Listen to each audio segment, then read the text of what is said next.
Romania's President Klaus Iohannis has resigned a day before he faced an impeachment vote over the cancellation of the country's presidential election last year. Opponents had been pushing to suspend him over the decision to remain in office until a new vote in May. Romania's top court in December controversially annulled the election because of Russian state meddling allegations Iohannis had helped raise. The centrist pro-EU leader had raised national security concerns, but critics and candidates in the poll said his actions were undemocratic. Well, for more on these developments, international affairs analyst Dr. Marek Laskiewicz joins us for some analysis. Too many things. By the way, Marek, glad to have you join us. Too many things happening at the same time. Well, let's start with the Romanian president, his resignation over trying to stop, over the impeachment moves concerning his annulling the election. Yes, the key point here is that it is quite clear that the Romanian far right is now very strong, and his resignation shows that he can no longer control the situation. And so we're in a state of uncertainty until the elections are held. From that point of view, his resignation is most unfortunate because it means that this period of uncertainty can spill over into very aggressive elections. So therefore, what we're looking at now is, again, yet another country here on Ukraine's border, which is, if you like, in no state to do anything about what Russia is doing, and therefore may, as a result, if the vote goes, of course, wrongly, from Ukraine's point of view, be yet another country like Hungary, which is unenthusiastic about supporting Ukraine. All right, now you've mentioned Russia. Let's go to Russia and talk about the facts. The Ukraine-Russian war. Ukraine is saying the EU, US must be involved. Russia is saying at their terms, if there must be talks. And there's talk that there was a phone call, but White House has neither confirmed or otherwise about Trump and Putin speaking. Marek. Yeah, what seems to be happening is that there's some communication, obviously, between USA and Russia. They don't have to say everything they speak about, or if they're speaking at all, but it would appear to be the case. One thing is quite clear, that Trump is going to be looking for Ukrainian concessions. Kellogg has already stated there should be elections in Ukraine, which would dramatically alter the situation were Zelensky to lose.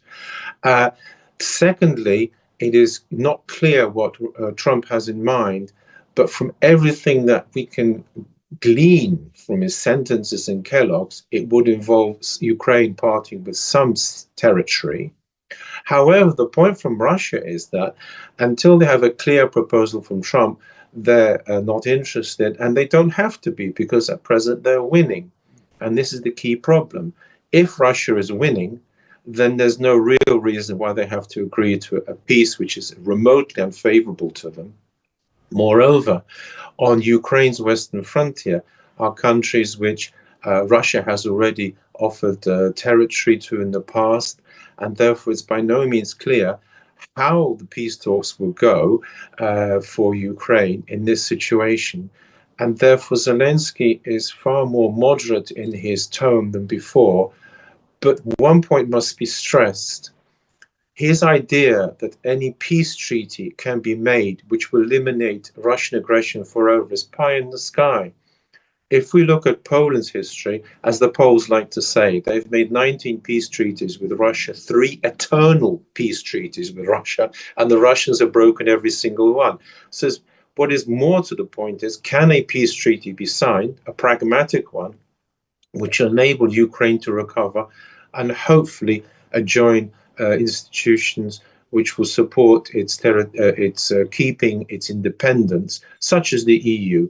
And this is what I think is the best what Ukraine can hope for at the present.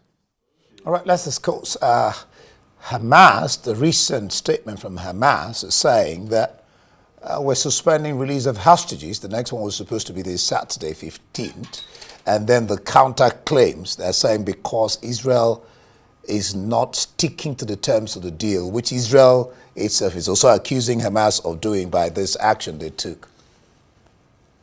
Yes, it's interesting why Hamas should want to do this. The implication is they feel in a stronger situation than before.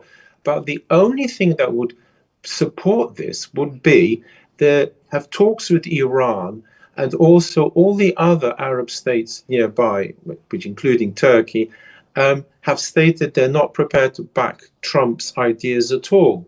But to call off the peace process is a very strong move because that's in effect what they're saying. They're saying suspended, but it's such a fragile agreement that suspended might mean suspended forever. So it is surprising that they've made such a strong move. And as I say, indicative of support. However, what is clear is that any idea that the phase two will go ahead in a pleasant atmosphere leading to further agreement, it does seem to be stretching the point. Much more likely is that it's going to be a miracle for phase one to finish. Yeah, all right. Let's now discuss tariffs. I have this on tariffs. Trump, the talk in America is that Trump is not focused rather, on lowering prices, and this is likely going to get worse with China retaliating. Their own tariffs came into effect or comes into effect today. A trade war? Yes. First of all, it will be a trade war. Secondly, although it is true that some prices will rise, please remember the full economics equation is that jobs might be created in USA precisely because the price of imports rises, making it profitable for indigenous manufacturers or from outside via external investment, inward investment, to come in and create those jobs. And that therefore Trump has done this at the beginning of his presidency, and such effects, if they work through, would in fact by far exceed any of the negative, more nebulous effects of price rises. What is clear for the world is that we're coming for a trade war which reduces prosperity all around. However, within USA, if Trump's gamble that more jobs will be created comes off, then actually it will secure him a very strong position politically. You are quite right in saying it's tit for tat tariffs. Trump is planning more tariffs. A trade war is coming of certainty, and it will involve also the EU because he's also proposing to put tariffs on the EU as well. Well, Macron has been speaking recently, and he says the tariffs is the least of their problems. Now they're talking about AI. There's an AI summit coming up recently, and then other matters. But that if Trump, because he has not said anything about EU according to Macron, but if Trump insists, then the EU is going to come together and fight that. What do you make of his statements? AI is an extremely important topic. It's good to raise this because this shows why Trump won the election. One of the key points about Trump is that he's pro-business. In fact, his entire tariff plan is based around American business. And with AI, it shows again the old saying, America innovates, Europe regulates, and it also carries on Asia imitates. But the key point is Europe wants regulation, America wants innovation. And this is at the nub of it. And here, Trump has more support than you would imagine, precisely because he's actually speaking out on behalf of the business community against European regulation. And therefore, a conference like this, far from being a negative point for Donald Trump, will be a positive one for him amongst many people, extremely amongst the business community.